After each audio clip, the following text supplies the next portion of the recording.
पूरा सच बोलने की कोशिश करते हैं, छुपाते कुछ नहीं, और इस यकीन के साथ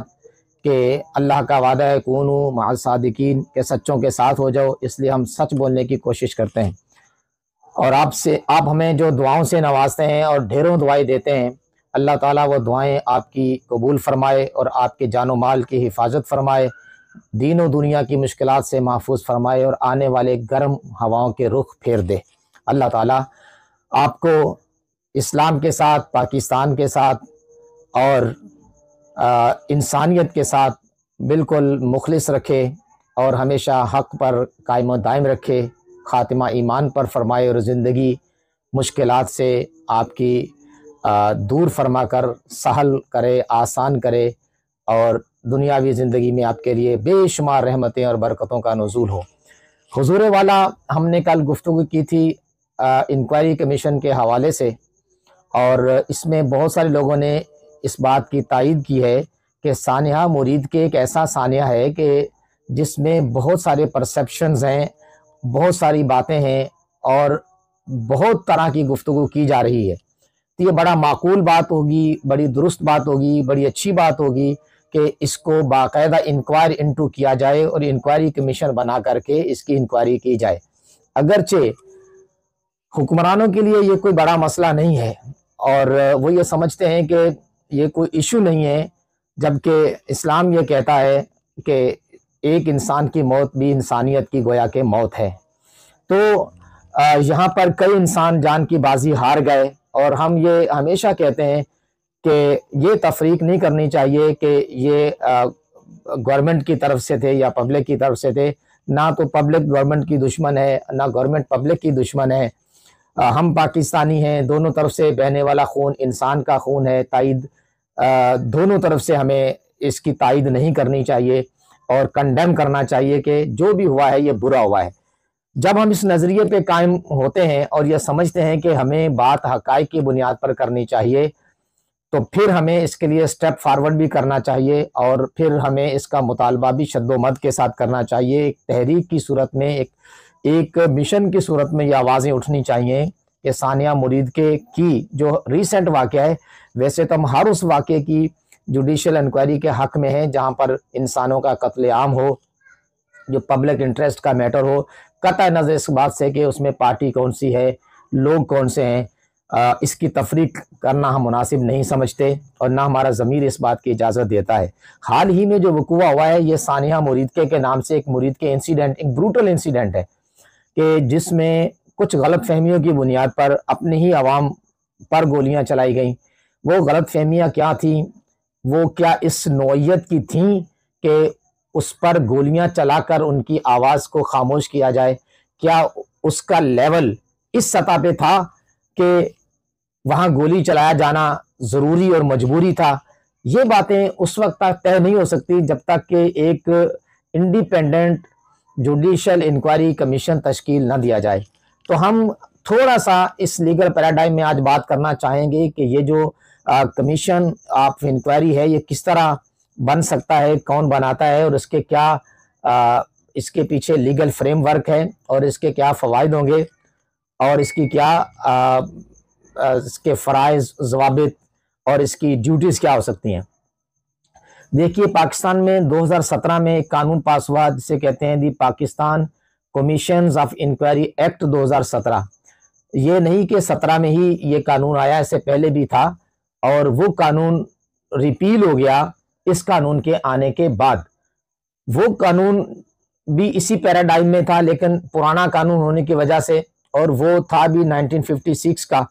तो वो 1973 का आइन आने से पहले का था। तो मौजूदा आइन के साथ इसे हम आहंग करने के लिए और आइन के मुताबिक दोबारा से कुछ तश्कील नौ की गई है इस कानून की, और मौजूदा कानून है the Pakistan commissions of inquiry act 2017, और इसका मकसद लिखा गया है एन एक्ट, एक कानून, to provide the constitution of commission of inquiry, यानी एक कानून जो कि कमीशन ऑफ इंक्वायरी की तैनाती को मुहैया करता है, उसकी ग्राउंड्स को। वेयर एज जहां भी इट इज एक्सपीडियंट, ये मुनासिब होगा, to provide for the constitution of commission of inquiry, कि कमीशन ऑफ इंक्वायरी को मुहैया किया जाए to provide for matters connected therewith and ancillary thereto, कि किसी वक़्वे से मुतअल्लिका वाक़यात को और मवाद को यकजा करने के लिए ये एक बुनियाद मुहैया की गई है कि कमीशन ऑफ इंक्वायरी इसमें बना दिया जाए। और इससे कानून को कहते हैं the commissions of inquiry act 2017 shall apply to the commission of inquiry constituted by the federal government. ये वफाकी हुकूमत की तरफ से अगर कोई कमीशन ऑफ इंक्वायरी बनाया जाएगा तो उसमें ये कानून अप्लाई होगा। It extend to whole of Pakistan, पूरे पाकिस्तान में ये कानून लागू होगा। It shall come into force at once, ये फौरी तौर पर नाफिजुल अमल होगा। तो ये जो मौजूदा सिनारियो है वह यहाँ कमीशन बनना ही फेडरल गवर्नमेंट के तहत चाहिए, क्योंकि ये अक्रेंस वकूआ पंजाब में हुआ है, पंजाब की सरजमीन पर हुआ है, और गवर्नमेंट ऑफ पंजाब खुद को इससे बरी जिम्मा करार नहीं दे सकती, क्योंकि अमन आमा को कायम करना, लोगों की जानो माल का तहफ़्फ़ुज़ करना बुनियादी तौर पर पहली और बुनियादी जिम्मेदारी थी हुकूमत पंजाब की। और हुकूमत पंजाब की जिम्मेदारी थी कि इस मामले को बेहतर फ़हम फरासत के साथ, दानिशमंदी के साथ इस तरह डील करती कि ये एक मतलब बहुत ब्रूटल किस्म का इंसिडेंट और ये संगीन वाकया रूनुमा ना होता। तो जब गवर्नमेंट खुद इसमें किसी हद तक जो है वो अपनी जिम्मेदारियों से वो कोताह नजरी करती हुई नजर आ रही है और अपनी जिम्मेदारियों से को बेहतर तरीके से वो अदा करती हुई नजर नहीं आ रही, और बल्कि अपनी जिम्मेदारियों से फरार इख्तियार करती हुई नजर आ रही है, और बहसियत पार्टी बनकर, और इस वकूए में बहसियत खुद को एक पार्टी बनकर और खुद chief executive of the province of Punjab खुद इस मामले पे गुफ्तगू करती हैं, उसको डिनाई करती हैं, डिनाई कर देती हैं कि ऐसा कुछ भी नहीं हुआ। और फिर उसमें तंजिया तौर पर जो है वो तज़हीक अमेज जुमले बोलती हैं। और साथ ये भी होता है कि वो इस इंसिडेंट का जो दूसरा पार्ट है पब्लिक है, मैं उसे कोई पार्टी नहीं कहता, वो पब्लिक है, वो पाकिस्तानी है, वो पाकिस्तानी सिटीजन है, वो पाकिस्तानी कार्ड होल्डर्स हैं, वो पाकिस्तानी नेशनल आइडेंटिटी कार्ड रखते हैं। तो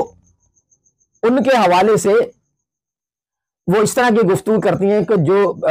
दिल आज़ार किस्म की गुफ्तगू है, जिससे बहसियत पाकिस्तानी दिल आज़ारी होती है, दिल दुखता है और दिल को तकलीफ होता है। तो ऐसे हालात में जो इंक्वायरी की जिम्मेदारी है वो फिर उन शोल्डर्स पर चली जाती है फेडरल गवर्नमेंट के। फेडरल गवर्नमेंट की फिर जिम्मेदारी है कि इस पे एक इंक्वायरी कमीशन बनाए, कतई नजर इस बात के कि फेडरल गवर्नमेंट में हुक्मरानी किसकी है और पंजाब में हुक्मरानी किसकी है। ये रिश्तेदारियां, ये नाते, ये ताल्लुक ये उस वक्त तक होते हैं जब आप पब्लिक ऑफिस होल्डर नहीं होते।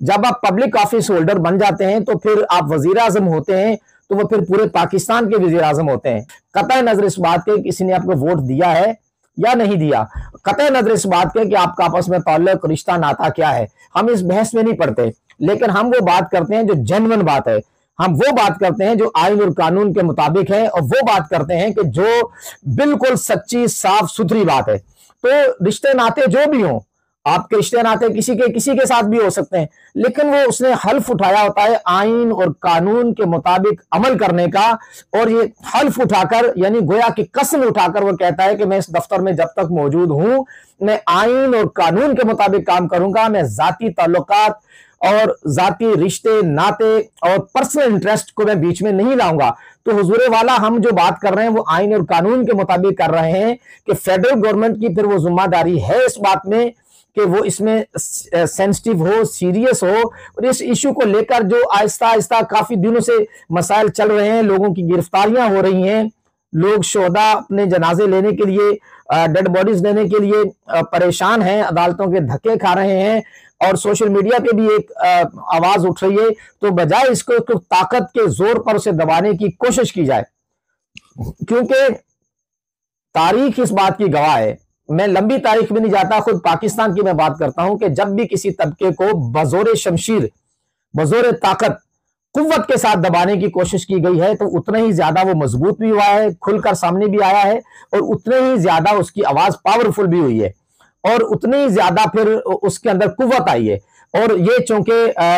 जो तबका सानिया मुरीदके में निशाना बना है गोलियों का या हुकूमत की तरफ से जुल्म ज्यादती का, तो वो जो तबका है वो तो मतलब सिर्फ पॉलिटिकल